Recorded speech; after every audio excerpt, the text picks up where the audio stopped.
عزیزان گرامی، سورۃ الحدید کی ایک آیت میں نے آپ کے سامنے تلاوت کی۔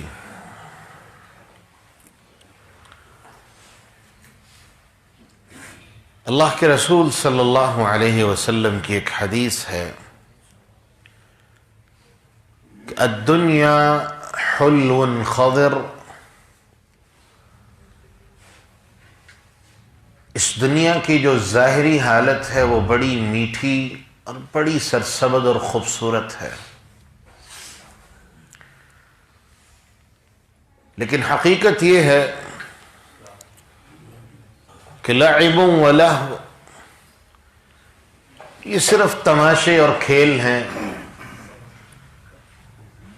اور وہ مالک، وہ خالق، وہ داتا، وہ جب چاہے ان تماشوں کو اور کھیل کو ختم کر کے اس دنیا کے سارے سلسلے کو مکمل طور پہ سمیٹ دے گا۔ اور کس طرح سمیٹ دے گا؟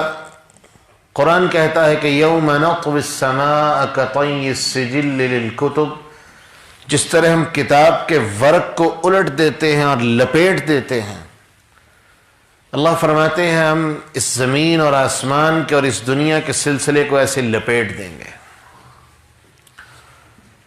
اور قرآن میں ہمیں یہ بھی اشارہ ملتا ہے کہ اس مالک کے دائیں ہاتھ میں یہ زمین ہوگی، والسماوات مطویات بیمینہ، اور آسمان اس کے ہاتھوں کے گرد لپٹے ہوئے ہوں گے، اور مالک سب کے سامنے اس دنیا کی حقیقت کا اعلان کریں گے کہ این الجبارون این المتکبرون لمن الملک اليوم، کہاں ہے وہ زمین کے بڑے بڑے چودھری، کہاں ہے وہ زمین کے بڑے بڑے بادشاہت کے دعوے دار، کہاں ہے زمین کے وہ بڑے بڑے متکبر اور سرکش جو اپنے بارے میں یہ گھمنڈ رکھتے تھے کہ ہم سے بڑا طاقتور کوئی پیدا نہیں ہوا۔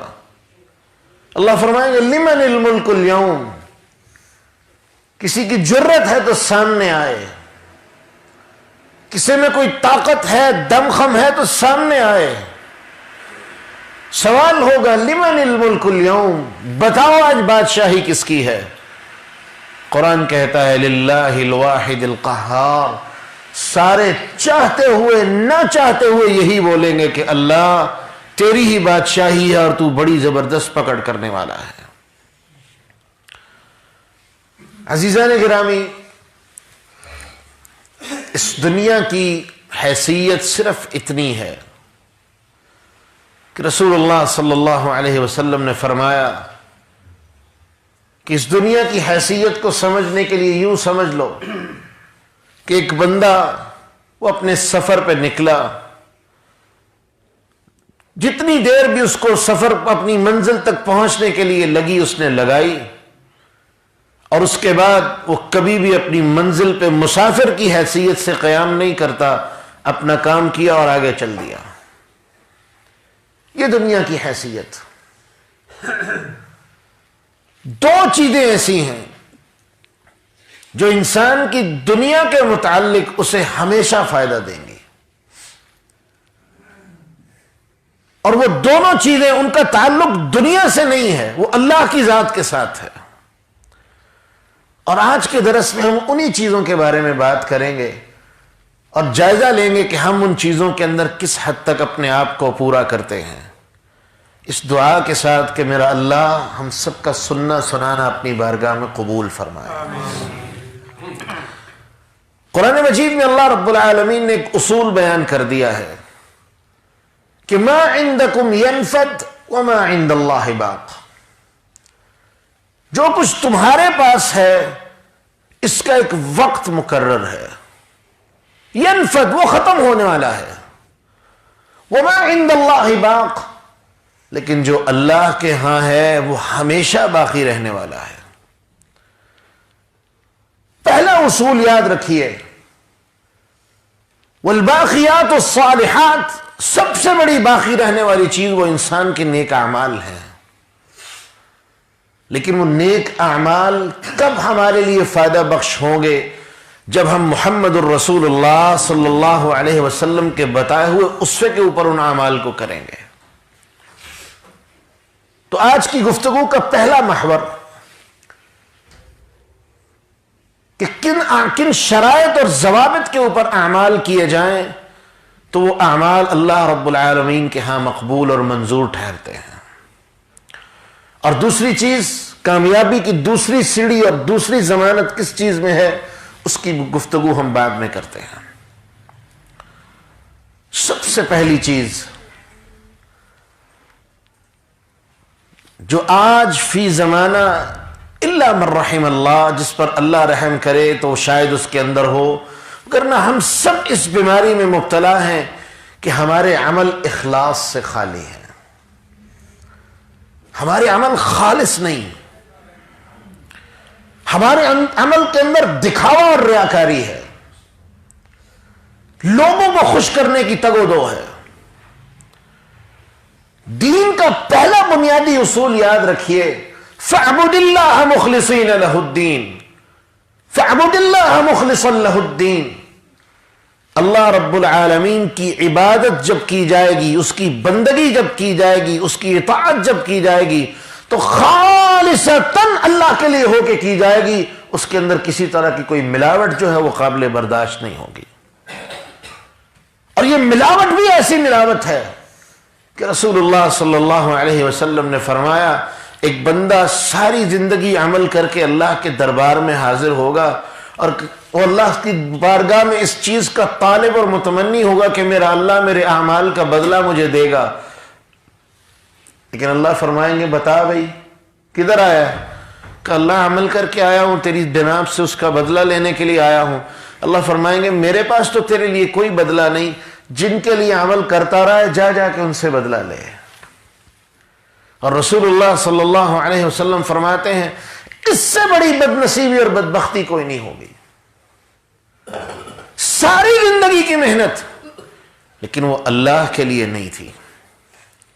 صحیح مسلم کی ایک روایت، اللہ اکبر، اگر کوئی دل والا اس روایت کو پڑھے تو اس کی حالت بھی وہی ہو جو اس حدیث کے راوی سیدنا ابو ہریرہ رضی اللہ عنہ کی تھی.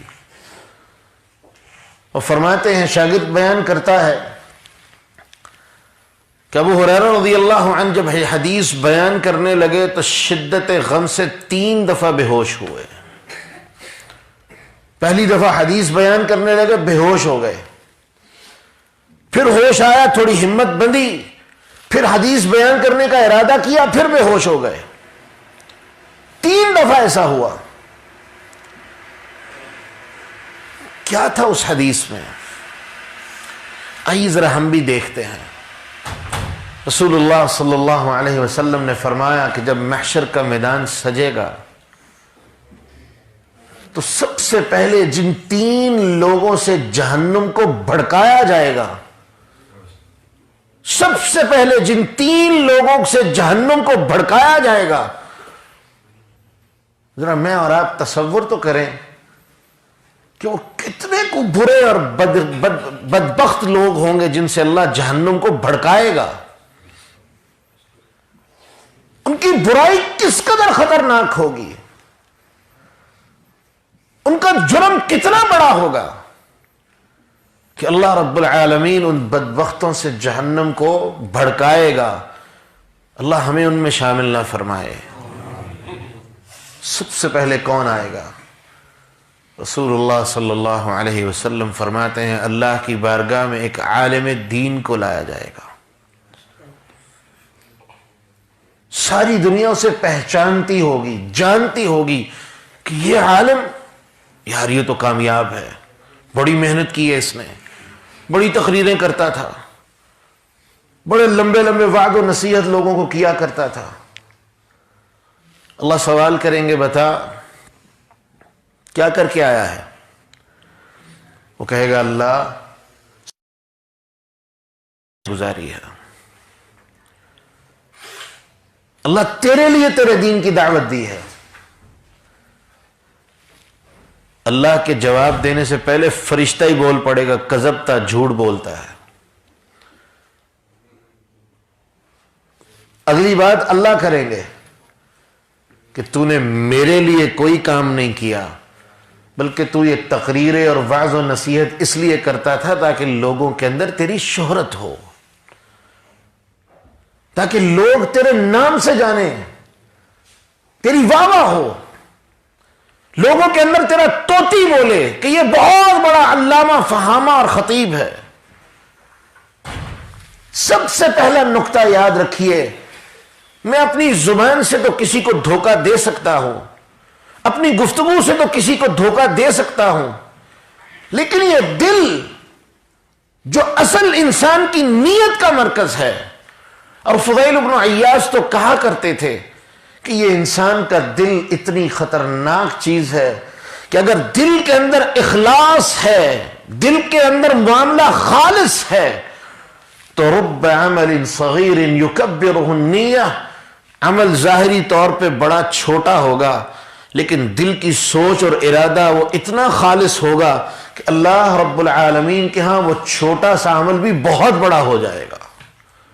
وَرُبَّ عَمَلٍ كَبِيرٍ يُصَغِّرُهُ النِّيَّةِ، لیکن جب دل کے اندر میل کچیل اور کھوٹ ہو، جب دل کے اندر اخلاص نہ ہو، بلکہ یہ طمع ہو کہ لوگ میری واہ واہ کریں، لوگ میری گفتگو کی تعریفیں کریں، تو رسول اللہ صلی اللہ علیہ وسلم نے فضیل بن عیاض نے فرما دیا کہ رب عمل کبیر یصغرہ النیہ، بعض دفعہ عمل تو بہت بڑا ہوتا ہے لیکن انسان کی نیت اس عمل کی حیثیت کو صفر کر دیتی ہے۔ اپنی نیتوں کا جائزہ لیں۔ اسی لیے میرے کئی بھائی غلط فہمی کا شکار ہیں، اللہ تعالیٰ میرے ان بھائیوں کو ہدایت دے جو یہ کہتے ہیں 2 رکعت نماز پیچھے سے امام دے، منہ طرف قبلہ شریف دے۔ میرے بھائی تو نے منہ سے تو کہہ دیا، تیرے دل میں کیا ہے اس کی بات کر۔ اسی لیے رسول اللہ صلی اللہ علیہ وسلم نے وعدہ فرما دیا کہ نیت دل کے ارادے کا نام ہے۔ اپنے دل کو صاف کرو، اپنے دل کی گندگی کو نکالو، اپنے دل کو اللہ کے لیے مطیع اور فرما بردار کرو۔ زبان سے تو ابو جہل بھی اس بات کے لیے تیار تھا کہ محمد آپ کچھ باتیں ہماری مان لیں، کچھ اپنی منوا لیں، کچھ لیں کچھ دیں، دین ہم بھی قبول کرنے کے لیے تیار ہیں۔ اس دل کی بات کریں، اور قرآن نے یہ اصول وعدے کر دیا ہے۔ کامیابی کس کا نصیب ہوگی؟ الا من اتى اللہ بقلب سلیم، جو اللہ کے سامنے آئے گا اس حالت میں کہ اس کا دل سالم اور بہترین ہوگا۔ جس دل میں میل کچیل ہوگی، اللہ کو کیسے دھوکہ دے سکتا ہے؟ اپنے آپ کو کیسے دھوکہ دے سکتا ہے؟ جو دل، جو انسان، جو شخص اللہ کے لیے عمل کرنے والا ہے، اس کی خلوت سے زیادہ اس کی جلوت کہیں بہترین ہوگی۔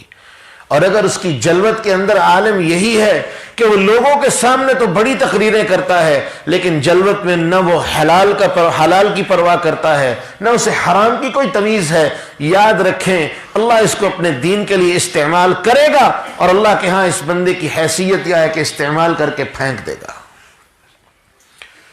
صحیح البخاری کی روایت، یہ اصول یاد رکھیے، ان اللہ یؤید الدین برجل الفاجر، میرا اللہ اتنا طاقتور ہے، اتنا قوی ہے، اتنا با اختیار ہے، وہ برے سے برے بندے سے بھی خیر کا کام لے سکتا ہے، برے سے برے بندے کو بھی مجبور کر سکتا ہے کہ وہ اللہ کی اطاعت کا کام کرے، لیکن اس کی اطاعت کا کام لوگوں کو تو فائدہ دیتا ہے لیکن اس کی ذات کو کوئی فائدہ نہیں دیتا۔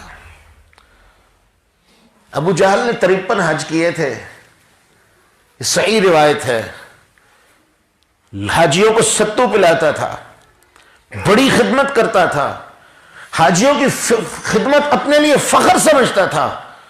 آج بھی کبھی آپ سعودی عرب جائیں تو وہاں لکھا ہوتا ہے کہ خدمت الحجاج شرف و وسام لنا، کہ حاجیوں کی خدمت ہمارے لیے عزت کا اور ہمارے لیے اعزاز کا باعث ہے۔ یہ جملہ مشرکین مکہ بھی کہتے تھے اور کر کے دکھاتے تھے، لیکن یہ لوگ کون تھے جن کو اللہ نے استعمال کیا اور بعد میں انجام کیا ہوا؟ ان کا استعمال کرنا کسی فائدے میں آیا؟ اللہ نے جہنم کا ایندھن بنا دیا۔ اللہ جسے چاہے استعمال کرنے پہ قادر ہے، لیکن فائدہ کب اور کہاں ہے؟ کہ جب اللہ کسی کو بھلائی کے لیے استعمال کرے اور اس طرح استعمال کرے کہ اس بندے میں بھلائی ہو اور اللہ اس کو بھلائی کے لیے استعمال کرے۔ تو ہم بات کر رہے تھے ایک عالم دین آئے گا اور ساری زندگی اللہ کے دین کی خدمت کا دعویٰ لے کے آئے گا، لیکن جواب کیا ملے گا؟ کذبتا، تو جھوٹ بولتا ہے، تو یہ سب اس لیے کرتا تھا کہ لوگ تیری تعریفیں کریں، لوگ تیری شان کی قصیدے بیان کریں، تو یہ سب اس لیے کرتا تھا۔ رسول اللہ صلی اللہ علیہ وسلم فرماتے ہیں اللہ رب العالمین حکم دیں گے اس کو اوندھے منہ کر کے جہنم میں پھینک دو، پہلا شخص جس سے جہنم کا آغاز ہوگا۔ کوئی غلط فہمی میں نہ رہے، جب تک یہ دل کا معاملہ درست نہیں ہو جاتا، جب تک یہ دل سالم نہیں ہو جاتا، ظاہری اعمال کی اللہ کے ہاں کوئی حیثیت نہیں ہے۔ دوسری چیز، دوسرا بندہ جن 3 لوگوں سے جہنم کو بھڑکایا جائے گا، دوسرا کون ہوگا؟ سخی، اللہ کے راستے میں مال خرچ کرنے والا، یہ بڑے بڑے چیک دینے والے اور فوٹو سیشن کروانے والے۔ اللہ کو پتہ کون سا صدقہ پسند ہے؟ صحیح البخاری کی ایک روایت ہے، رسول اللہ صلی اللہ علیہ وسلم نے فرمایا ایک بندہ نا اندھیری رات میں نکلا اپنی زکوٰۃ اپنا صدقہ لے کے، تو اس نے لا علمی میں اپنا صدقہ کسی چور کے ہاتھ پہ رکھ دیا۔ صبح ہوئی تو مدینہ میں یہ بات عام ہو گئی کہ رات فلاں بندے نے صدقہ کیا ہے، لیکن وہ اپنے کسی چور کو دے کے چلا گیا ہے۔ اب وہ بندہ بڑا پریشان ہوا کہ میرا صدقہ تو قبول ہی نہیں ہوا، میں تو چور کو صدقہ دے آیا ہوں۔ اگلے دن پھر صدقہ لے کے نکلا، اللہ کی قدرت اس رات ایک زانیہ عورت کے ہاتھ پہ صدقہ رکھ کے آ گیا۔ صبح بات ہوئی، پھر مدینہ میں بات پھیل گئی کہ فلاں بندے نے صدقہ کیا ہے، لیکن آج پھر وہ زانیہ کے ہاتھ پہ صدقہ دے کے چلا گیا ہے۔ اس نے پھر ارادہ کیا کہ میں کیا کروں، آج تو پھر میرا صدقہ غلط جگہ پہ چلا گیا، میں صحیح جگہ جا کے پھر صدقہ دے کے آؤں گا۔ تیسرے دن نکلا تو ایک بخیل اور کنجوس انسان جس کو مال کی بڑی محبت ہوتی ہے، ایسے بخیل انسان کے ہاتھ پہ صدقہ رکھ کے آ گیا۔ رسول اللہ صلی اللہ علیہ وسلم فرماتے ہیں اللہ نے اس بندے کے صدقے میں اتنی برکت رکھی ہے کہ 3 بے ہدایتیں لوگوں کو اللہ نے ہدایت دے دی ہے۔ یہ ہے مبارک صدقہ۔ صدقے اس لیے نہیں ہوتے کہ فوٹو سیشن کروائے جائیں، جہاں چاہے خرچ کر دیا جائے۔ اس صدقے اتنی اہمیت کے حامل ہیں کہ معمولی صدقہ بھی میرے اللہ کے ہاں اتنی بڑی قدر و قیمت رکھتا ہے کہ دنیا وما فیہا، اس کے اندر جو کچھ ہے معمولی صدقہ اللہ کے ہاں اس سے زیادہ افضل اور اعلیٰ ہے۔ میں ابھی بات کروں گا انشاءاللہ۔ تو دوسرا کون آئے گا؟ سخی۔ اللہ پوچھیں گے بتا تو کیا کر کے آیا ہے؟ کہے گا اللہ تو نے مجھے بڑا مال دیا تھا، ہر وقت تیرے رستے میں خرچ کرتا رہتا تھا، مال 2 ہاتھوں سے تیرے رستے میں لٹا کے آیا ہوں۔ رسول اللہ صلی اللہ علیہ وسلم فرمائیں گے، اللہ جواب دیں گے کذبتا، تو جھوٹ بولتا ہے، بل انفقت لکی تتکلم عنک الناس، تو نے اس لیے خرچ کیا ہے تاکہ لوگ تیری سخاوت کے قصے بیان کریں، تو نے اس لیے خرچ کیا ہے کہ تاکہ لوگ بیان کریں کہ بڑا سخی آدمی ہے، کہ بڑا خرچ کرتا ہے، تو نے میری رضا کے لیے خرچ نہیں کیا۔ رسول اللہ صلی اللہ علیہ وسلم فرماتے ہیں اسے بھی جہنم میں پھینک دیا جائے گا۔ تیسرا بندہ کون آئے گا؟ وہ ان دونوں سے زیادہ افضل اور اعلیٰ ہوگا ظاہری طور پہ، اور وہ کون ہوگا؟ وہ مجاہد جو اللہ کے رستے میں جہاد کرتے کرتے اللہ کے رستے میں قربان ہو گیا۔ ہاں بھائی تو کیا لے کے آیا ہے؟ اللہ سب سے بڑی چیز کہ تیرے دین کے لیے میں نے جہاد کیا اور اپنی جان قربان کر دی۔ اللہ فرمائیں گے تو بھی جھوٹ بولتا ہے، تو اس لیے جہاد کرتا تھا، اس لیے لڑتا تھا کہ لوگ تیری بہادری کے قصے بیان کریں کہ بڑا بہادر آدمی تھا، تجھے میری رضا مطلوب اور مقصود نہیں تھی، میری خوشنودی تیرا مقصد نہیں تھا، دنیا کی شہرت تیرا مقصد تھا، تو جھوٹ بولتا ہے۔ رسول اللہ صلی اللہ علیہ وسلم فرماتے ہیں جتنا بڑا اس کا مقام تھا اتنا بڑا اس کا معاملہ، اس کو زنجیروں میں باندھ کے گھسٹ کے لایا جائے گا اور جہنم میں پھینکا جائے گا۔ ابو ہریرہ بیان کرتے ہیں میں نے اللہ کے رسول سے سنا یہ وہ 3 بدبخت ہیں، 3 وہ بڑے مجرم ہیں جن سے اللہ جہنم کو بھڑکائے گا۔ جہنم ان لوگوں سے نہیں بھڑکائی جائے گی جو ساری زندگی بدکاریاں کرتے رہے، بلکہ جہنم کے بھڑکانے کا آغاز ان لوگوں سے کیا جائے گا جو ظاہری طور پر دنیا میں عمل کرتے رہے۔ میرے اللہ کو ہمارے عمل کی تب ضرورت ہے جب اس میں اخلاص ہے۔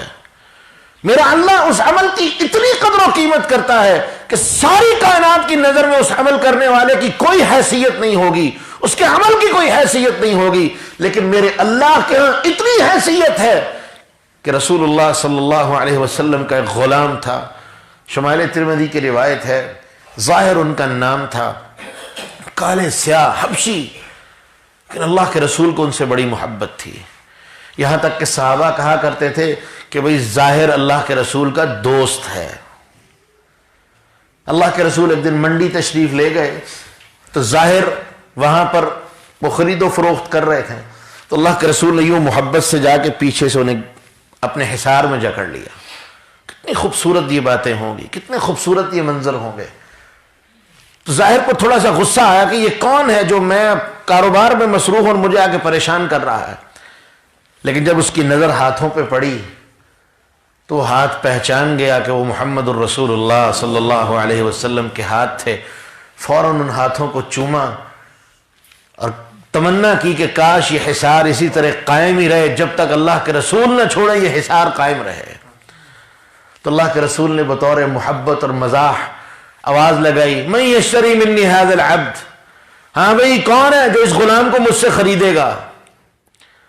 تو ظاہر کہتے ہیں اللہ کے رسول میری قیمت کس نے کیا دینی ہے، لست بقاص، اللہ کے رسول میری کوئی قیمت نہیں ملے گی۔ رسول اللہ صلی اللہ علیہ وسلم نے منہ پہ ہاتھ رکھ دیا، آپ نے فرمایا ظاہر تو اپنی ظاہری شکل و صورت کی بات کر رہا ہے، لیکن میں محمد تیرے عمل کا گواہ ہوں، لست عند اللہ بقاص، تو اللہ کے ہاں تو انمول ہے، اللہ کے ہاں جو تیرا مقام ہے اس کی کوئی قیمت ہی نہیں ہو سکتی۔ ظاہری شکل و صورت بڑی خوبصورت ہو سکتی ہے، لیکن میرے اللہ کو اس کی کوئی پرواہ نہیں ہے۔ ان اللہ لا ينظر الى صورکم ولكن ينظر الى قلوبکم واعمالکم، اللہ کو یہ صورتیں پسند نہیں ہیں، وہ بنانے والا خود ہے، اس نے خود صورتیں بنائی ہیں، وہ جانتا ہے میں نے کیسی بنائی ہیں، اصل چیز تو وہ یہ دیکھتا ہے کہ تمہارے اعمال کیسے ہیں اور تمہارے دل کیسے ہیں، تمہارے دلوں میں خیر ہے کہ نہیں ہے، تمہارے دل کے اندر میرا ڈر ہے کہ نہیں ہے، تقوی ہے کہ نہیں ہے، محبت ہے کہ نہیں ہے، اللہ دلوں کو دیکھتا ہے، اللہ کو چہروں کی ضرورت نہیں ہے۔ اگر چہروں پہ بھی چناؤ ہوتے تو کہتے ہیں ابو جہل اتنا خوبصورت تھا، بڑھاپے میں ہونے کے باوجود بھی بڑے بڑے جوانوں سے زیادہ خوبصورت نظر آتا تھا، لیکن اس کی خوبصورتی کس کام آئی کہ دنیا میں لعنت کے سرٹیفکیٹ ملے اور کب تک ملے، قیامت تک کے لیے لعنتیں پڑتی رہیں گی۔ تو پہلی چیز یاد رکھیے، اگر عمل میں اخلاص نہیں، اللہ کی رضا مطلوب اور مقصود نہیں، اگر اللہ کے لیے وہ عمل نہیں، یاد رکھیے اس عمل کی حیثیت صفر ہے۔ دنیا کے لیے شاید کوئی فائدہ آپ کو مل جائے تو مل جائے، آخرت میں کوئی فائدہ نہیں ہو سکتا۔ اور اللہ نے قرآن میں اصول بنا دیا ہے، اللہ فرماتے ہیں من کان یرید حرث الدنیا نؤتہ منہا، جو دنیا کی طمع رکھتا ہے، شہرت چاہیے اللہ شہرت دے دے گا، اللہ کے لیے کیا مشکل ہے، مال چاہیے مال مل جائے گا، لیکن اللہ فرماتے ہیں وما لہ فی الآخرۃ من نصیب، وہ دماغ سے نکال دے کہ دنیا بھی مل گئی اب آخرت بھی ملے گی، آخرت میں کچھ نہیں ملنے والا۔ لیکن آخرت کا بھی اللہ نے ایک اصول بنا دیا کہ جو بندہ اس نیت سے عمل کرے کہ اللہ میری آخرت سنور جائے، میری آخرت بہتر ہو جائے، تو اللہ فرماتے ہیں من کان یرید حرث الآخرہ نزد لہ فی حرثہ، جو آخرت کی طمع رکھتا ہے، آخرت کی حرص رکھتا ہے، نزد لہ فی حرثہ، ہم اس کی طمع اور کوشش میں اور برکتیں عطا فرما دیتے ہیں۔ رسول اللہ صلی اللہ علیہ وسلم نے ضمانت دے دی، آپ نے فرمایا جو بندہ یہ دعا کرتا ہے اللہ سے اور محنت کرتا ہے، اس کی صرف یہ دعا نہیں بلکہ کوشش بھی ہے کہ اللہم اجعل ہمی الآخرہ، اللہ میری ساری تکلیفیں، پریشانیاں، دکھ، ٹینشنیں انہیں آخرت کے لیے وقف کر دے، کہ میری فکر صرف ایک ہو کہ اللہ میری آخرت سنور جائے، میری آخرت بہتر ہو جائے۔ رسول اللہ صلی اللہ علیہ وسلم نے ضمانت دے دی، آتت الدنیا عنده وہی راغمہ، دنیا اللہ اس کے سامنے اکٹھی کر دے گا کہ ذلیل ہوتی ہوئی اس کے سامنے موجود ہوگی۔ فرق دیکھ لیں، ایک وہ ہے جو دنیا کا خواہش مند ہے، وہ دنیا کے لیے اپنے آپ کو ذلیل کر رہا ہے، اور ایک طرف وہ ہے جو آخرت کی فکر لے کے چل رہا ہے، اللہ اس کے سامنے دنیا کو ذلیل کر رہا ہے۔ کامیاب کون ہوا؟ وہ جس کے سامنے اللہ نے دنیا کو ذلیل کر دیا ہے، جس کے سامنے اللہ نے دنیا کو اکٹھا کر دیا ہے، اس کے پیروں میں دنیا اکٹھی کر دی ہے، وہ جس طرح چاہے دنیا کی زندگی گزار رہا ہے، میرے اللہ نے اس کی اس عمل کی وجہ سے کہ وہ آخرت کے لیے محنت کرتا ہے، اللہ نے اس کو کامیابی عطا کر دی ہے۔ اپنی سوچ کو آخرت پہ رکھیے۔ دنیا ایک زندگی کا سفر چل رہا ہے، جب منزل آئے گی ساری زندگی وہاں نہیں بیٹھنا، چل دینا ہے، اور ہمارا اصل ٹھکانہ کہاں ہے؟ یا تو اللہ کی جنتیں ہوں گی یا اس کی جہنم ہوگی، اور اللہ ہمیں اس سے محفوظ فرمائے۔ اخلاص، ابو بکر رضی اللہ عنہ جو سب سے محبوب ساتھی تھے، اللہ کے رسول نے ان کو ایک دعا سکھائی تھی، اور یہ دعا کیوں سکھائی تھی کہ آپ نے فرمایا تھا کہ میری امت میں سب سے زیادہ تباہیاں اور ہلاکتیں شرک اصغر کی وجہ سے ہوں گی۔ صحابہ نے پوچھا اللہ کے رسول یہ شرک اصغر کس بلا کا نام ہے جس سے آپ ہمیں ڈرا رہے ہیں کہ سب سے زیادہ بربادیاں اس چیز کی وجہ سے ہوں گی؟ تو رسول اللہ صلی اللہ علیہ وسلم نے فرمایا الریا، دکھاوا، دکھاوے کے لیے عمل کرنا یہ سب سے زیادہ خطرناک چیز ہے۔ اور امام سفیان ثوری ایک بات کہا کرتے تھے، یقین کیجئے وہ بات اگر کسی کو سمجھ آ جائے تو زندگی کا رخ چینج ہو جائے۔ وہ فرمایا کرتے تھے کہ اللہ کی قسم عمل کرنا انسان کے لیے بہت آسان ہے، لیکن اس عمل کے پیچھے بہتر نیت رکھنا اور عمل کرنے کے بعد اس عمل کو بچانا انسان کے لیے سب سے مشکل کام ہے۔ کیونکہ اگر انسان عمل اللہ کے لیے کرتا ہے تو پھر تڑپ اور جذبہ وہ ہوتا ہے جو ابراہیم علیہ السلام والا تھا کہ ربنا تقبل منا۔ شیخ ابن باز رحمت اللہ علیہ بہت بڑے عالم دین تھے، بہت کم روتے تھے لوگوں کے سامنے، خلوت کا تو اللہ کو پتا ہے، لیکن سیدنا ابراہیم علیہ السلام کا قصہ بیان کرتے ہوئے یہ اتنا روئے، بات بھی ایسی ہے اگر سمجھ آ جائے۔ وہ فرماتے ہیں 5 چیزیں اللہ نے ابراہیم علیہ السلام کے لیے خاص کی، امر مخصوص، ایک خاص حکم اللہ نے دیا جو پوری کائنات میں اور کسی کو نہیں دیا۔ لعبد مخصوص، ایک خاص بندے کو اللہ نے حکم دیا اور کسی کو نہیں دیا۔ لعمل مخصوص، ایک خاص کام کرنے کا حکم دیا جو اللہ نے کسی اور کو نہیں دیا۔ لمکان معین مخصوص، ایک خاص جگہ پر وہ عمل کرنے کے لیے اللہ نے حکم دیا اور کسی کو وہ حکم نہیں دیا۔ یہ ساری چیزیں اللہ نے ابراہیم پر جمع کی۔ ظاہری طور پر تو کیا بنتا ہے کہ اللہ نے ابراہیم پہ اپنے انعام اور فضل کے دروازے کھول دیے، لیکن اس کے بعد بھی ابراہیم کیا کہہ رہے ہیں؟ ربنا تقبل منا، اللہ قبول کر لے، اللہ تو نے چنا، یہ تیرا فضل اور انعام ہے، میرا کوئی کمال نہیں، میرا کمال اور عاجزی اور انتہا یہ ہے کہ میں نے تیرا حکم پورا کر دیا، اب اسے اپنی بارگاہ میں قبول کر لے۔ لیکن انسان جب کوئی عمل کرتا ہے تو سب سے زیادہ اس وقت اتراتا ہے کہ چاہے میں نے یہ عمل کر کے اللہ پہ احسان کر دیا ہے۔ قرآن میں اللہ نے اس بات کو واضح کر دیا کہ یمنون علیک ان اسلموا، کہ یہ آپ کے پاس آتے ہیں اور یہ دعوے کرتے ہیں کہ ہم اسلام لے کے آئے اور بڑا احسان جتاتے ہیں آپ کے سر پہ کہ جناب ہم اسلام لے کے آئے ہیں، ہمارے احسان مند، آپ ہمارے احسان مند ہو جائیں کہ ہم نے اسلام قبول کر لیا ہے۔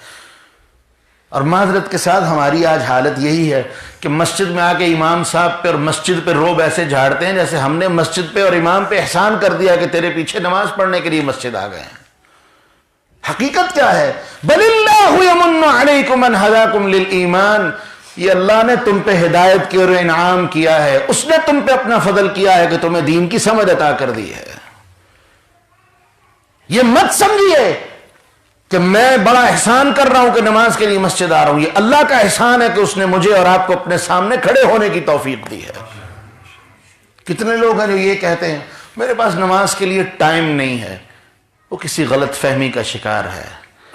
اس کے پاس نماز کے لیے وقت نہیں، بلکہ اللہ نے اس کو اس قابل ہی نہیں سمجھا کہ میں اسے اپنے سامنے کھڑا کروں۔ اس سے بڑی محرومی کوئی نہیں ہو سکتی، جسے اللہ محروم کر دے اس سے بڑی محرومی کیا۔ تو جناب ابو بکر رضی اللہ عنہ، اللہ کے رسول نے ان کو دعا سکھائی تھی کہ ابو بکر اللہ سے یہ دعا کرتے رہا کرو، اور ساتھ کیا کہا تھا کہ الشرک اخفی من دیب النمل، کہ یہ شرک جو ہے اس کی قسمیں جو ہیں یہ اتنا خطرناک ہے، اخفی من دیب النمل، چونٹی کی آہٹ سے بھی زیادہ خاموشی کے ساتھ انسان کی زندگی اور عمل کو برباد کر دیتا ہے۔ تو فرمایا تم اللہ سے دعا کیا کرو۔ کیا دعا؟ اللہم انی اعوذ بک ان اشرک بک وانا اعلم واستغفرک لما لا اعلم، اللہ میں تیری پناہ میں آتا ہوں کہ میں تیری ذات کے ساتھ کسی طرح کا کوئی شرک کروں اور مجھے پتا ہو میں شرک کر رہا ہوں، واستغفرک لما لا اعلم، اور اللہ میں انجانے میں تیری ذات کے ساتھ شرک کر جاؤں میں اس سے بھی تیری پناہ میں آتا ہوں اور تجھ سے استغفار کرتا ہوں۔ اللہ سے دعا مانگا کریں۔ جہاں ہم ظاہری شرک سے پاک ہیں، قبروں پر پجاری بن کے نہیں بیٹھے، قبروں کے مجاور بن کے نہیں بیٹھے، قبروں کی پوجا کرنے والے نہیں، قبر والے سے مانگنے والے نہیں، وسیلے کے قائل نہیں، جب ان تمام بیماریوں سے ہم پاک ہیں تو ہمارے عمل کا بھی یہ تقاضا ہے کہ وہ بھی تمام طرح کی بیماریوں سے پاک ہو، عمل مختصر ہو لیکن اللہ کے لیے ہو، خالص ہو اللہ کے لیے۔ خالص عمل اللہ کو کتنا پسند ہے، آئیے تو تھوڑی سی اس کے بارے میں بات کرتے ہیں۔ دو چیزیں میں بیان کروں گا آپ کے سامنے۔ رسول اللہ صلی اللہ علیہ وسلم فرماتے ہیں، صحیح البخاری کی روایت ہے، آپ نے فرمایا ایک بندہ اللہ کے رستے میں کھجور کا ٹکڑا، پوری کھجور نہیں، کھجور کا ٹکڑا اللہ کے رستے میں خرچ کرتا ہے۔ سب سے اعلیٰ ترین کھجور کتنے کی ہوگی؟ ایک 10 روپے کی، 15 روپے کی، 20 روپے کی، 100 روپے کی لگا لیں۔ ویسے آج تک اتنی مہنگی کھجور کبھی ہوئی نہیں، لیکن چلے مان لیتے ہیں، اس کا بھی ٹکڑا، پوری کھجور نہیں۔ انسان نے اللہ کے راستے میں خرچ کیا، لیکن کس طرح سے؟ اخلاص کے ساتھ، اللہ کی رضا کے لیے، اللہ کو راضی کرنے کے لیے۔ اور وہی بات، ایک کھجور انسان کو کہتی کیا ہے، لیکن اس کو بھی 2 حصوں میں تقسیم کر دیا کہ ایک اپنے آپ پہ خرچ کر لیا اور ایک اللہ کے لیے خرچ کر دیا۔ رسول اللہ صلی اللہ علیہ وسلم فرماتے ہیں وہ سیدھی کھجور پتہ کہاں جاتی ہے؟ اللہ کے دائیں ہاتھ میں جاتی ہے۔ فَيُرَبِّ اللَّهُ سُبْحَانَهُ وَتَعَالَى كَمَا يُرَبِّي أَحَدُكُمْ فُلُوَّةً، اللہ پھر اس کو اتنی محبت سے اور احساس سے پالتے ہیں، فرمایا جس طرح تم اپنے 9 مولود بچوں کو پالتے ہو۔ آج سردیوں کے دن ہیں، مائیں کوئی 1-2 دن کا بچہ ہو تو کیا کچھ کرتی ہیں اس کے لیے، نرم نازک کپڑے، گرمی کا اہتمام کہ ٹھنڈ نہ لگ جائے، پتہ نہیں کیا کچھ۔ یہ سب کس لیے؟ ایک انتہا کی محبت، اور یہ وہ اس محبت کا ایک حصہ ہے جو اللہ نے اپنے بندوں کو عطا کی ہے۔ وہ مالک جو محبت کو پیدا کرنے والا ہے، وہ جب اس ٹکڑے کو محبت سے پالتا ہے، وہ کتنی محبت سے پالتا ہوگا۔ اور رسول اللہ صلی اللہ علیہ وسلم فرماتے ہیں فَيُؤْتَى الْعَبْدُ يَوْمَ الْقِيَامَةِ، جب بندہ قیامت کے دن آئے گا، فَيَنْظُرُ أَعْمَالُهُ مِثْلِ الْجِبَالِ وَفِي رِوَایَةٍ جِبَالٍ عَظِيمٍ، وہ اپنے اعمال کو دیکھے گا، وہ بڑے بڑے پہاڑوں کی طرح ہوں گے۔ تعجب سے اللہ سے پوچھے گا، اللہ میں نے تو کوئی ایسا عمل نہیں کیا، اللہ مجھے تو اپنا کوئی عمل یاد ہے جو اتنا بڑا ہو۔ تو اللہ پھر اسے یاد کروائیں گے، اذکر کذا اذکر کذا، وہ فلاں یاد کر، تو نے ایک کھجور کا ٹکڑا صدقہ کیا تھا میری رضا کے لیے اور اخلاص کے ساتھ، میں نے اسے پالا ہے اور پال کے اتنا بڑا کیا ہے کہ آج تیرے سامنے وہ پہاڑ کی طرح کھڑا ہے. اور اس وقت بندہ تمنا کرے گا کہ کاش میں دنیا کے لیے کبھی اللہ سے سوال نہ کرتا اور اللہ آج کے دن میرے ہر عمل کو میرے سامنے ایسے لا کے کھڑا کر دیتا. کیونکہ وہ دن ہے جہاں ایک ایک ذرے کی بھی حیثیت ہوگی. فَمَن يَعْمَلْ مِثْقَالَ ذَرَّةٍ خَيْرًا يَرَهُ وَمَن يَعْمَلْ مِثْقَالَ ذَرَّةٍ شَرًّا يَرَهُ. اگر کسی نے ایک ذرے کے برابر خیر کا کام کیا ہوگا وہ بھی سامنے موجود ہوگا، اور اگر شر کا کام کیا ہوگا وہ بھی سامنے موجود ہوگا. اللہ کو جو اپنی رضا کے لیے عمل کیا جائے وہ اتنا محبوب اور پسند ہے. آئیے ایک دوسری حدیث اور دیکھتے ہیں. رسول اللہ صلی اللہ علیہ وسلم فرماتے ہیں، اللہ اکبر، ایک بندے کے رجسٹر ہوں گے 99، 99 سجلات. اور ایک رجسٹر کتنا بڑا ہوگا؟ یہ میرے اور آپ کے دنیا کے رجسٹر نہیں ہیں، یہ وہ رجسٹر ہیں. ما يلفظ من قول الا لديه رقیب عتید. ایک لفظ بھی زبان سے نکلا، یہ ریڈار بیٹھے ہیں، ہر چیز کو نوٹ کر رہے ہیں. ایک ایک جملہ جو زبان سے نکلتا ہے وہ یہاں درج ہو رہا ہے. اور یہ رجسٹر کتنے بڑے ہوں گے؟ رسول اللہ صلی اللہ علیہ وسلم فرماتے ہیں ایک رجسٹر کی حیثیت، ایک رجسٹر اتنا بڑا ہوگا کہ تا حد نگاہ، جہاں تک نگاہ جاری ہوگی ایک رجسٹر اس کے سامنے ہوگا. ایسے 99 رجسٹر ہوں گے جو اس کے گناہوں سے بھرے ہوں گے، جو اس کے گناہوں سے بھرے ہوں گے. اور بندے کو یقین ہوگا کہ آج میری نجات کا کوئی رستہ نہیں ہے. اسے اپنی ہلاکت اپنے سامنے نظر آ رہی ہوگی. اللہ فرمائیں گے ہاں بھائی کوئی نیکی ہے؟ کہ اللہ نہیں، میرے پاس کوئی نیکی نہیں ہے، نہ مجھے کوئی ایسی نیکی یاد ہے. اللہ فرمائیں گے نہیں. وما كان ربك نسيا. اللہ نے قرآن میں یہ بات واضح کر دی. لوگوں، میں اور آپ تو بھول جاتے ہیں لیکن میرا رب بھولنے والا نہیں ہے. اللہ فرمائیں گے نہیں، تیری ایک نیکی ہمارے پاس ہے. اور حدیث کے لفظ ہیں کہ اللہ رب العالمین اس کے سامنے کاغذ کا ایک ٹکڑا دکھائیں گے. اس ٹکڑے کے بارے میں 2 روایتیں ہیں. ایک روایت کے لفظ ہیں کہ وہ اس کاغذ کے لکھے ہوئے ٹکڑے کو یقین سے مانتا ہوگا، اور دوسری روایت کے لفظ ہیں کہ اس کاغذ کے ٹکڑے کو اس نے اللہ کے ڈر سے کہیں سنبھال دیا ہوگا. اور اس ٹکڑے پہ کیا لکھا ہوگا؟ لا الہ الا اللہ. صرف اتنا کلمہ. بندہ کہے گا اللہ تو رب العالمین ہے، یہ کاغذ کا ٹکڑا ان 99 رجسٹروں کے سامنے کیا حیثیت رکھتا ہے؟ میرے بندے صبر کر اور تو دیکھ اس کاغذ کے ٹکڑے کی کیا حیثیت ہوتی ہے. اللہ کے رسول صلی اللہ علیہ وسلم فرماتے ہیں اس کاغذ کے ٹکڑے کو ایک پلڑے میں رکھا جائے گا اور وہ 99 رجسٹر دوسرے پلڑے میں رکھے جائیں گے تو حالت کیا ہوگی؟ فطاشت السجلات. وہ رجسٹروں والا پلڑا ہواؤں میں باتیں کر رہا ہوگا، یہ کاغذ کا ٹکڑا وہ پلڑا اپنی جگہ سے بھی ہلے گا نہیں. کیوں؟ کیونکہ اللہ رب العالمین اس وقت اعلان فرمائیں گے کہ جو میرے نام کی بات کرے، جو میرے نام والا معاملہ کرے، میرے نام کے ساتھ دنیا کی کوئی چیز اس کا مقابلہ نہیں کر سکتی. یہ ہے اخلاص. فَاعْبُدِ اللَّهَ مُخْلِصِينَ لَهُ الدِّينَ. عمل کرنے سے پہلے یہ اچھی طرح جان لیجئے کہ میرا عمل صرف میرے اللہ کے لیے ہونا چاہیے. اس عمل میں ذرہ برابر بھی اگر ملاوٹ آئی، میرے اللہ کو اس کے عمل کی کوئی ضرورت نہیں، کیونکہ میرا اللہ خالص چیز کو قبول کرتا ہے اور خالص بندے سے قبول کرتا ہے. جس بندے کے عمل میں ملاوٹ ہے یا اس کے عقیدے اور عبادت میں ملاوٹ ہے، میرے اللہ کو اس کے عمل کی ضرورت نہیں ہے. اور ہمارے ہاں یہ دونوں بیماریاں موجود ہیں.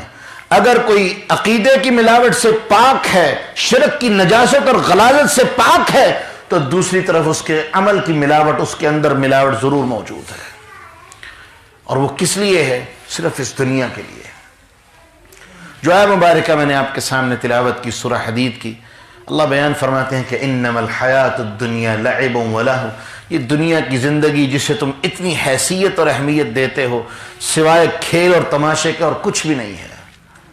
وزینہ، ظاہری خوبصورتی ہیں، وتفاخر بینکم، آپس میں ایک دوسرے پر فخر کرتے ہو، اس سے زیادہ دنیا کی کیا حیثیت ہے؟ وتکاثر فی الاموال والاولاد، تمہیں اس بات پر فخر ہے کہ کسی کے پاس مال زیادہ ہے، کسی کے پاس اولاد زیادہ ہے۔ اللہ نے اس کی مثال دی، اللہ فرماتے ہیں اس کی مثال کو سمجھنے کے لیے یوں سمجھ لو کہ جو کافر ہوتا ہے وہ دنیا کی زندگی اس کی نظر میں بڑی میٹھی اور سرسبز ہوتی ہے۔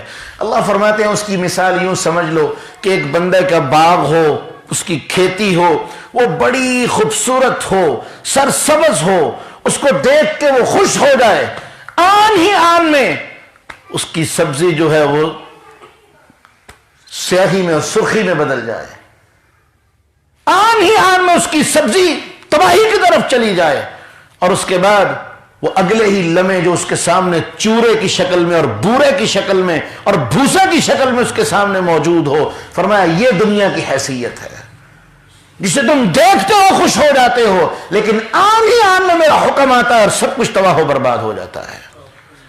اور سیدنا علی رضی اللہ عنہ تو کہا کرتے تھے کہ میں نے اپنے رب کو اپنے ارادوں سے پہچانا ہے کہ میں کچھ ارادہ کرتا ہوں لیکن میرا رب اپنے ارادے کو نافذ فرما دیتا ہے، کیونکہ قادر ہے۔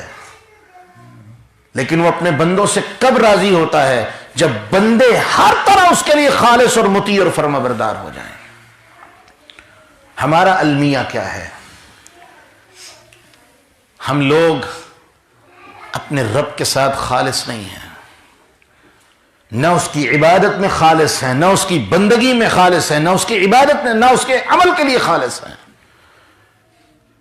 جہاں عقیدہ کی بات آتی ہے، اللہ کی قسم اتنا شرک تو مشرکین مکہ بھی نہیں کرتے تھے جتنا شرک ہمارے معاشرے میں موجود ہے۔ اور معذرت کے ساتھ کسی غلط فہمی میں مت رہیے گا، ہمارے اہل حدیث حضرات بھی اس بیماری کے مبتلا ہیں، انجانے میں ایسے ایسے شرک سر انجام دے رہے ہیں کہ وہم و گمان بھی نہیں۔ ایک شرک کی مثال تو ابھی آپ کی مجلس میں میں نے دے دی ہے کہ عمل جو خالص اللہ کے لیے ہونا چاہیے وہ عمل اللہ کے لیے نہیں، شرک ہے، کیونکہ تم نے اللہ کے لیے عمل کرنا تھا، کسی غیر کو اس میں شامل کر دیا ہے۔ تعویذ دھاگا، ہمارے کئی اہل حدیث حضرات اس بیماری کا شکار ہیں، اور وہ اپنے آپ کو دلیلیں بھی دیتے ہیں، لیکن ان کے لیے شاید محمد الرسول اللہ صلی اللہ علیہ وسلم کی بات دلیل نہیں۔ جب اللہ کے رسول نے دو حرفی بات کہہ دی کہ من علق التمائم فقد اشرک، جس نے تعویذ یا کوئی بھی لٹکانے کی چیز اپنے گلے پہ لٹکائی یا بازو پہ باندھی یا جسم کے کسی حصے پہ بھی باندھی، فقد اشرک، اس نے اللہ کے ساتھ شرک کیا۔ غیروں کے نام کی قسمیں بھی اٹھاتے ہیں، مینوں تیرے سر دی قسم تے، اپنے بالاں دی قسم تے، اپنی ماں دی قسم۔ اللہ کے رسول نے وعدہ کر دیا من حلف لغیر اللہ فقد اشرک، جو اللہ کے علاوہ کسی غیر کی قسم بھی اٹھائے وہ بھی اللہ کے ساتھ شرک کرنے والا ہے۔ کتنی چیزیں میں گنواؤں، یہ ہمارے معاشرے کی وہ بیماری ہے جو سب سے بڑی اور بدتر بیماری تھی، جس کے بارے میں رب العالمین نے اعلان کر دیا یہ سب سے بڑی نجاست اور غلاظت ہے۔ اور جب تک ہمارا عمل، ہمارا عقیدہ اس نجاست اور غلاظت سے پاک نہیں ہوگا، اللہ کی قسم اللہ کو ہمارے عمل کی ضرورت نہیں، کیونکہ جب ہم اللہ کے لیے اپنے عقیدے کو خالص کر لیں گے تو پھر یہ ایک یقینی امر ہے کہ اللہ کا مقام، اللہ کا مرتبہ، اللہ کا ڈر ہمارے دلوں میں آئے گا تو یقیناً ہمارے عمل کی بھی اصلاح ہو جائے گی۔ جب ہم یہ سمجھتے ہوں گے کہ یہ قبر والا جو ہے یہی کرنے والا ہے، قبر والا چلو ہم نہیں مانتے، تو دوسری طرف کہ یار مجھے تعویذ ملے گا تو میں نے ٹھیک ہونا، ویسے نہیں ٹھیک ہونا۔ جب اس طرح کی سوچیں پائی جائیں گی، جب ایک اور سوچ میں بیان کر دوں، ہمارے ہاں یہ بھی ایک سوچ پائی جاتی ہے کہ جی بابا جی کے پاس جاتے ہیں یا فلاں بزرگ کے پاس جاتے ہیں، وہ کوئی وظیفہ بتائیں گے تو ٹھیک ہو جاؤں گا، یہ بھی شرک ہے۔ کیوں؟ اعتقاد کیا پایا جاتا ہے کہ جب یہ ہمیں وظیفہ بتائیں گے تو اس کے پیچھے ان کی اجازت ہوگی، اور کئی بدبخت تو ایسے ہیں، اللہ تعالیٰ ان کو ہدایت کا معاملہ فرمائے، جو یہ کہتے ہیں قرآن زیادہ نہ پڑھا کرو، بڑا گرم ہوتا ہے۔ لا حول ولا قوت الا باللہ۔ اگر قرآن گرم ہوتا، جس پہ قرآن نازل ہوا تھا وہ سب سے گرم ہوتا، کائنات نے اس سے ٹھنڈا انسان نہیں دیکھا، کائنات سے اس سے زیادہ حلیم انسان نہیں دیکھا، کائنات نے اس سے زیادہ نرم انسان نہیں دیکھا۔ یہ قرآن کی توہین ہے، یہ اللہ کی کتاب کی توہین ہے، اور آج دنیا قرآن کو جلا رہی ہے۔ اللہ کی قسم ذمہ دار ہم ہیں، یہ ہماری بدبختیاں ہیں، اور قیامت کے دن ہم اللہ کے سامنے کہیں گے ربنا غلبت علینا شقوتنا، اے اللہ ہماری بدبختیاں ہم پہ غالب آ گئی اور ہم گمراہ اور ضال ہو گئے اور ذلیل ہو گئے، اللہ ہمیں معاف کر دے، ایک موقع دے دے۔ لیکن میرا مالک کہہ دے گا اخسؤوا فیہا ولا تکلمون، دفع ہو جاؤ، میں تم سے بات بھی نہیں کرنا چاہتا۔ آج دنیا قرآن کو جلا رہی ہے، ذمہ دار کون ہے؟ میں اور آپ ذمہ دار ہیں، کیونکہ ہم نے اللہ کی اس کتاب کا وہ مذاق اڑایا، ہم نے اللہ کی اس کتاب کے ساتھ وہ زیادتیاں کی، اور اس کے بعد ہم سمجھتے ہیں کہ ہم قرآن والے ہیں۔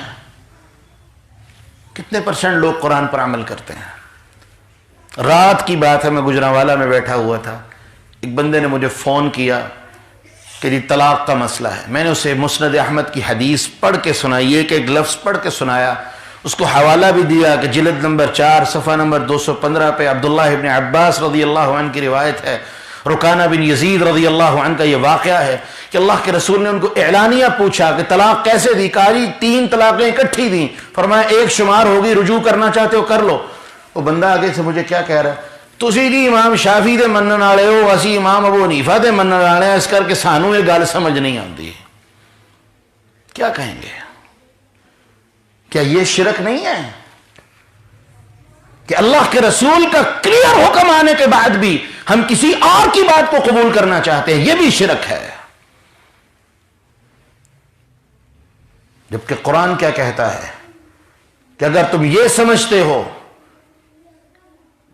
کہ اگر تمہارا یہ سوچ اور فکر ہے کہ ہم کسی غیر کے راستے کو اپنے لیے چن لیں گے اور کامیاب ہو جائیں گے، اپنے ذہن سے یہ بات نکال دو، نُوَلِّهِ مَا تَوَلَّا وَنُصْلِهِ جہنم، جس طرف جاؤ گے اسی راستے کی طرف تمہیں چلا دیں گے اور سیدھے جہنم میں پھینکیں گے۔ کامیاب زندگی اس کا پہلا اصول یہ ہے، اپنے عقیدے کو اللہ کے لیے خالص کرو، اپنے عمل کو اللہ کے لیے خالص کرو، اور جب تک عقیدہ خالص نہیں ہوگا عمل خالص نہیں ہو سکتا، کیونکہ اللہ نے اصول بنا دیا ہے انما يتقبل اللہ من المتقین، اللہ عمل صرف متقین سے قبول کرتا ہے، اور متقی کہتے ہی اس شخص کو ہے جو اللہ کے ساتھ شرک نہ کرنے والا ہو۔ اللہ کے یہاں عمل قبول تب ہی ہوتا ہے جب عقیدہ خالص ہو، جب اللہ کو صحیح معنی میں اپنا رب اور الہ مانا جائے، تب جا کے عقیدہ پورا ہوتا ہے۔ ہم اللہ کو رب تو مانتے ہیں، مشرکین مکہ بھی مانتے تھے، وہ کہتے تھے دینے والا اللہ ہے، اولاد دینے والا اللہ ہے، رب اللہ ہے، پالنے والا اللہ ہے، لیکن جب اللہ کے رسول یہ بات کہتے کہ صرف ایک الہ ہے، ایک رب ہے جو عبادت کے لائق ہے، کوئی دوسرا عبادت کے لائق نہیں، کسی طرح کی عبادت کے لائق نہیں، حتیٰ کہ وہ عبادت کے امور، یہ نقطہ یاد رکھیے گا، حتیٰ کہ وہ چیزیں جو عبادت کا حصہ ہیں، عبادت کا جز ہے، یعنی سجدہ کرنا، رکوع کرنا، جھکنا، اگر کوئی انسان کسی کی تعظیم کے لیے بھی وہ عمل کرتا ہے وہ اللہ کے ساتھ شرک کرنے والا ہے۔ اگر کوئی سمجھے میں قبر پہ جا کے سجدہ کرتا ہوں اس لیے کہ بابا جی بڑی مبارک ہستی تھے، اس نے بابے کو اللہ کے برابر لا کے کھڑا کر دیا ہے، کیونکہ سجدہ عبادت ہے اور وہ صرف اللہ کے لیے ہے۔ سجدہ تو دور کی بات، رکوع عبادت ہے، رکوع بھی بابے کے لیے نہیں ہو سکتا ہے۔ پھر دوہرا دوں، وہ چیز، وہ کام جو مکمل طور پہ ایک عبادت ہے، اس کا ایک حصہ بھی اگر اللہ کو چھوڑ کے کسی غیر کے لیے کر دیا، اللہ کے ساتھ شرک کرنے والے ہیں۔ اور ہم لوگ اپنے معاشرے میں اس بیماری اور غلادت کا تقریباً 54 اسلامی ممالک ہیں، سوائے سعودی عرب کے دنیا کے ہر ملک میں قبریں بھی بنی ہوئی ہیں، ان کی عبادتیں بھی کی جاتی ہیں، طواف بھی کیے جاتے ہیں، قبر والوں سے مانگا بھی جاتا ہے، اور اس کے بعد جب میرا اللہ جھنجھوڑتا ہے، جب میرا اللہ عذاب بھیجتا ہے، تو پھر اللہ سے شکوے اور شکایتیں ہیں۔ تب بابا کیوں نہیں یاد آتا؟ اور اکرمہ بن ابی جہل جب وہ مصیبت میں پھنسے تھے، اور یہ ان لوگوں میں سے تھے جن کے بارے میں اللہ کے رسول نے حکم دیا تھا اکرمہ کو جہاں دیکھ لو اسے قتل کر دینا، اس کے لیے کوئی معافی نہیں ہے۔ اکرمہ پہلے ہی بھاگ گئے تھے، کشتی میں سوار ہوئے، کشتی پھنس گئی، مکہ کے کچھ اور بابے بھی ان کے ساتھ تھے، وہ شروع ہوئے اب اللہ کو پکارنے، یا اللہ مدد فرما، یا اللہ مدد فرما، یا اللہ مدد فرما۔ اور یہاں قرآن کا ایک نقطہ یاد رکھیے، میرا اللہ کتنا مہربان ہے۔ قرآن کہتا ہے فَإِذَا رَكِبُوا فِي الْفُلْكِ دَعَوُا اللَّهَ مُخْلِصِينَ لَهُ الدِّينَ، کہ جب وہ کشتیوں پہ سوار ہوتے اور پھنس جاتے، اللہ کو انتہائی خالص ہو کے پکارتے، بتوں کے پجاری۔ لیکن اللہ کیا کہہ رہا ہے کہ مجھے پکارتے اور اس طرح پکارتے، فَادْعُوا اللَّهَ مُخْلِصِينَ لَهُ الدِّينَ، اللہ کو خالص ہو کے پکارتے، اور اللہ فرماتے ہیں ہم ان کی پکار کو سنتے بھی اور ان کو نجات دے دیتے۔ یہ مشرکوں کے ساتھ میرے رب کا معاملہ ہے۔ میں اور آپ جو لا الہ الا اللہ کہنے والے ہیں، میرا رب مجھ پہ اور آپ پہ کتنا مہربان ہوگا۔ فرق کس بات کا ہے کہ وہ اخلاص اپنے اندر پیدا کیجئے۔ اکرمہ کہتے ہیں مکے کے وہ بابے جو تھے وہ شروع ہوئے، یا اللہ مدد فرما، یا اللہ مدد فرما۔ اکرمہ نے کہا اب لات منات عزا حبل جو تمہارے بڑے ہیں ان کو کیوں نہیں پکارتے؟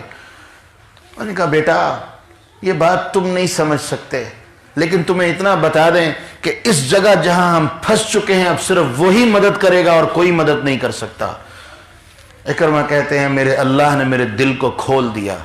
میں نے کہا ہو یہ بات تو مجھے سمجھ آ گئی، تم مصیبت میں اس اللہ کو پکارتے ہو، محمد کہتے ہیں خوشی ہو یا مصیبت ہو اسی اللہ کو پکارو، فرق تو صرف اتنا ہے۔ وہیں دعا کی کہ اللہ مجھے ایک موقع دے دے، اگر بچ گیا تو میں جا کے تیرے دین کو قبول کر لوں گا۔ اور ادھر میرے رسول کو بھی جبریل نے آ کے بتا دیا تھا، اور میرے رسول نے بھی جاتے جاتے حکم دے دیا، یہ ہے میرے نبی، یہ ہے جو عزت والا ہوتا ہے، جسے اللہ عزت دیتا ہے وہ کسی کو عزت کیسے دیتا ہے۔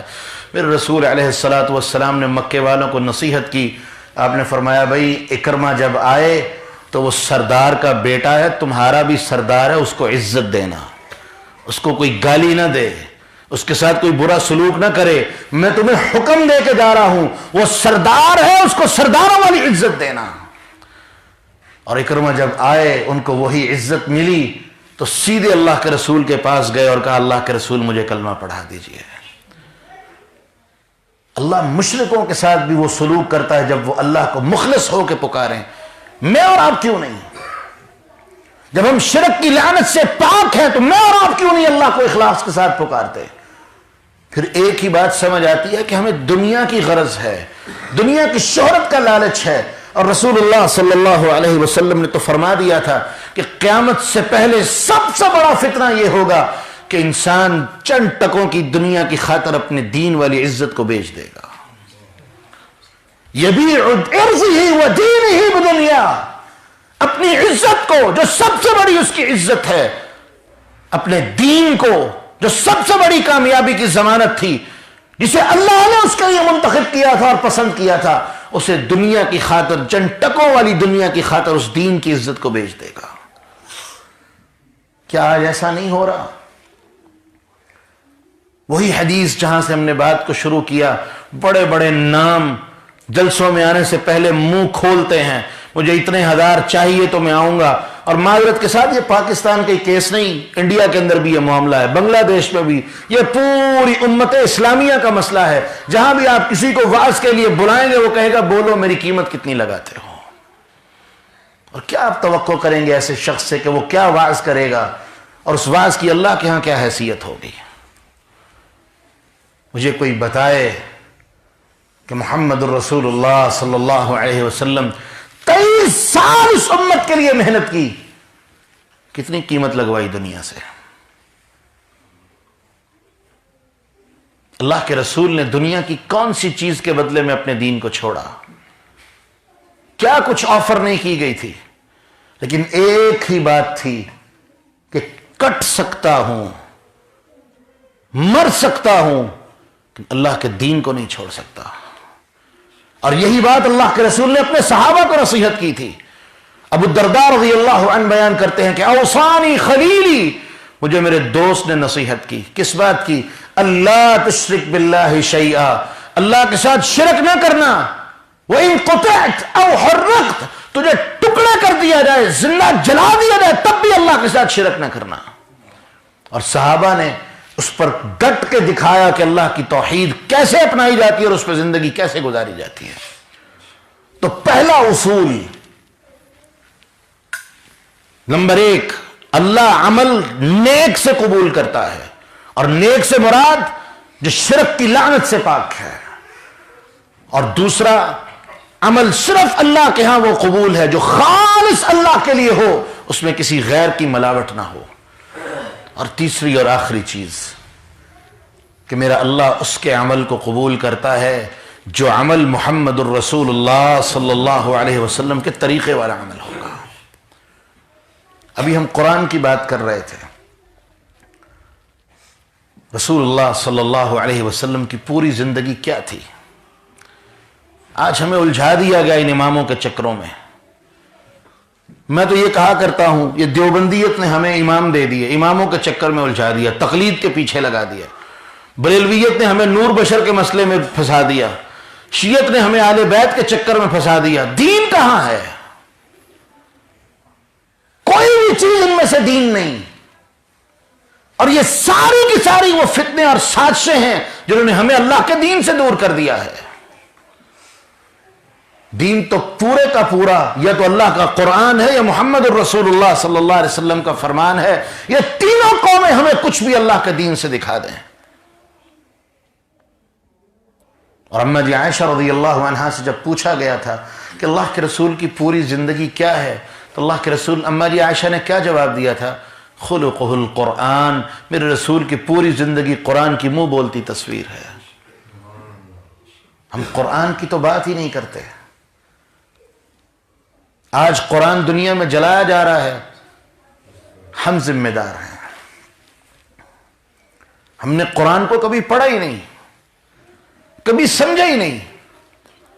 ہماری دنیاوی خواہشیں تو یہ ہیں کہ ہم اتنی ترقی کریں کہ آسمان کے ستاروں کی طرح روشن ہو جائیں. لیکن شاید ہم یہ بات بھول جاتے ہیں کہ ہماری خواہشیں بھی دنیا کی طرح فانی ہیں، کہ جب آسمان ہی نہیں رہے گا تو ان ستاروں کی کیا حیثیت رہے گی.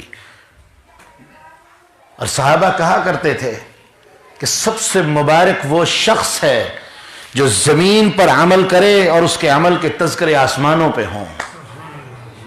اور وہ پتہ کون سے لوگ ہیں؟ اللہ کے رسول صلی اللہ علیہ وسلم کو ایک دن جبریل نے آ کے یہ خبر دی کہ محمد صلی اللہ علیہ وسلم وہ جگہیں، وہ گھر جہاں پر اللہ کا ذکر ہوتا ہے اور قرآن کی تلاوت ہوتی ہے، وہ جگہیں اور گھر ہمیں آسمان سے ستاروں کی طرح روشن نظر آتے ہیں. یہ وہ ستارے ہیں جو ہمیشہ رہنے والے ستارے ہیں. اور پھر ہم ان جگہوں کو پہچانتے ہیں اور ان کے لیے دعا کرتے ہیں کہ اللہ ان جگہوں والوں پہ جو جہاں جہاں ہیں ان کے اوپر اپنی رحمتیں نازل فرما. اور ایک بات یاد رکھیے، فرشتے اپنی مرضی سے کسی کے لیے دعا نہیں کرتے. میرا رب چاہتا ہے تو دعائیں کرتے ہیں. فرشتے اپنی مرضی نہیں کرتے.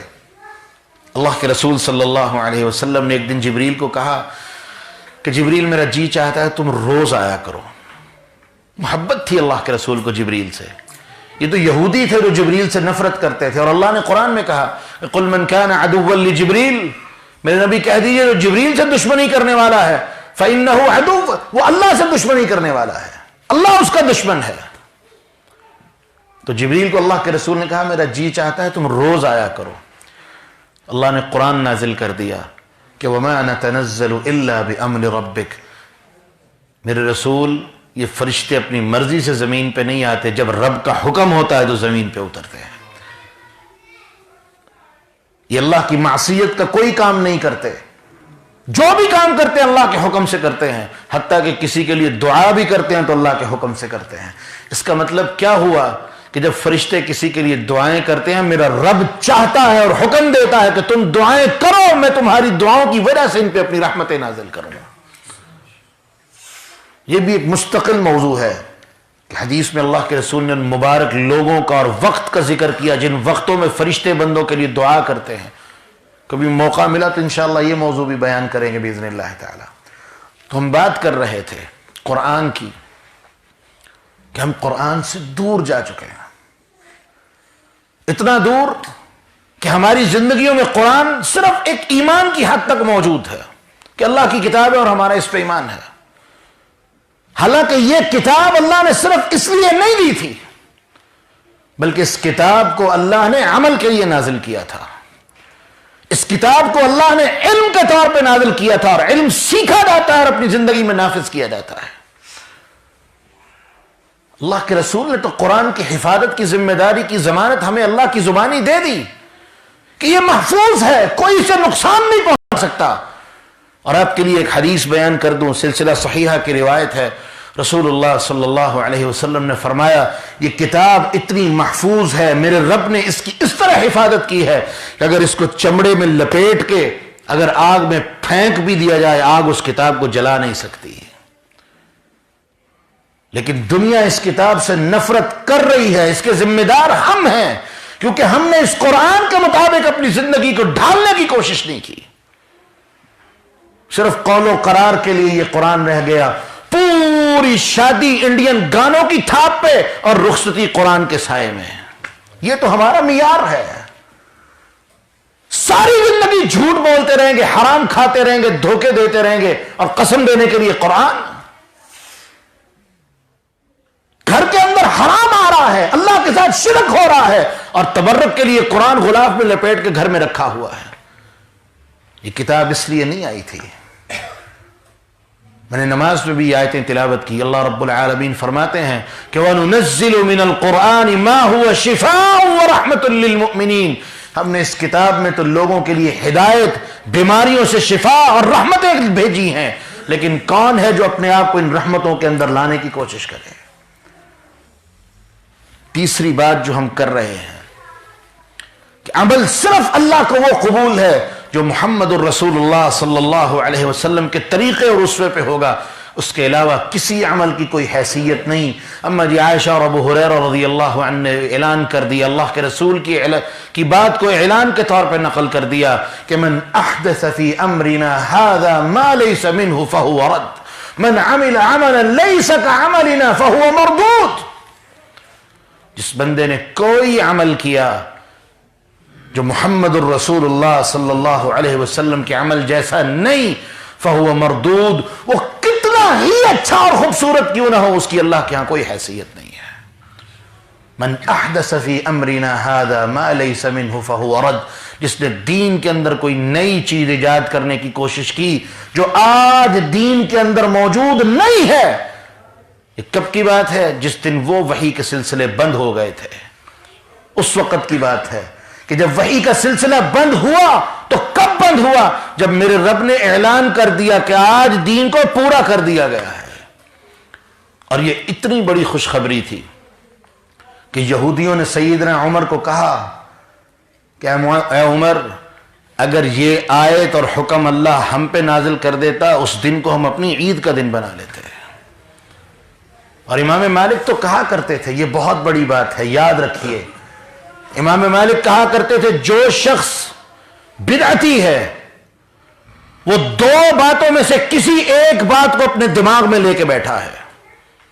نمبر ایک، یا تو وہ یہ سمجھتا ہے کہ اللہ کے رسول نے اللہ کے دین کو پہنچایا نہیں ہے، کہ دین تو پورا ہو چکا ہے اور یہ بدعت تو نئی چیز ہے، تو یا تو بدعتی یہ سمجھتا ہے کہ اللہ کے رسول نے دین کو پورا پہنچایا نہیں اور پہنچانے کا حق ادا نہیں کیا، یہ زندیق ہے، یہ بے ایمان ہے جو اللہ کے رسول کے بارے میں ایسی سوچ رکھتا ہے۔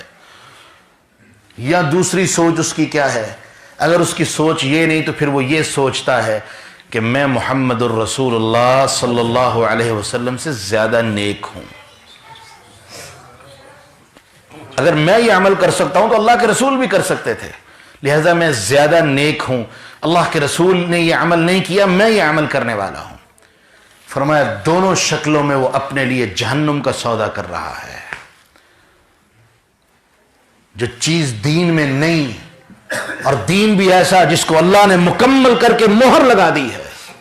اور کس طرح مہر لگائی ہے کہ وَرَضِيتُ لَكُمُ الْإِسْلَامَ دِينًا، یہ دین مکمل کر دیا ہے اور میں نے تمہارے لیے اس کو تمہارے لیے پسند کر لیا ہے کہ تمہاری کامیابی اس میں ہے کہ اس دین کو اپنے لیے پسند کر لو. اور جو یہ کلمہ کہتا ہے، اللہ کے رسول صلی اللہ علیہ وسلم نے فرمایا جو بندہ یہ اعلان کرتا ہے کہ رضیت باللہ ربا وبالاسلام دینا وبمحمد النبیہ، یہ کلمہ کہتا ہے. حدیث کے اندر وقت بھی آیا کہ فرمایا صبح 3 دفعہ کہتا ہے، رات کو 3 دفعہ کہتا ہے. دوسری روایت کے لفظ ہیں کہ اذان کے بعد کہتا ہے. فرمایا دل سے یہ کہے، یقین سے کہ اللہ میں تیرے دین پہ راضی ہوں، تجھے اپنا رب مانتا ہوں، اس پہ راضی ہوں. اور راضی کب ہوگا؟ جب وہ عملی طور پہ اس پہ عمل کرتا ہوگا. اللہ کے رسول فرماتے ہیں انا آخذ بیدہ یوم القیامہ، میں اس کا ہاتھ پکڑوں گا قیامت کے دن، اور نہیں جب تک جنت کے اندر نہیں لے جاؤں گا. اللہ کو رب مان کے تو دیکھو، محمد الرسول اللہ صلی اللہ علیہ وسلم کے اسوے کو مانو تو صحیح، اس پہ زندگی گزارو تو صحیح. یہ اماموں کے چکر میں الجھ کے تم نے دنیا کو اپنے اوپر ہنسنے کا موقع دیا، اور اللہ کی قسم اسی چیز نے اسلام کو دنیا میں مغلوب کر دیا ہے. اسلام تو غلبے کے لیے تھا، آج مغلوب ہے. سبب کیا ہے؟ ہم ذمہ دار ہیں. اللہ سے دعا کر کے بات کو ختم کرتا ہوں کہ اللہ ہمارے عمل کو خالص فرما دے. اللہ ہمیں بہترین عمل کرنے کی توفیق عطا فرما، اس طرح عمل کرنے کی توفیق عطا فرما جس سے تو راضی ہو جائے، اور ہمارے اعمال کو خالص فرما دے. خالصتاً اپنی رضا کے لیے عمل کرنے کی توفیق عطا فرما. اللہ عمل چھوٹا ہو یا بڑا صرف تیری رضا کے لیے ہو، اللہ کسی غیر کی رضا کے لیے عمل کرنے سے محفوظ فرمانا. سبحان ربک رب العزت عما یصفون وسلام علی المرسلین وآخر دعوانا ان الحمد للہ رب العالمین.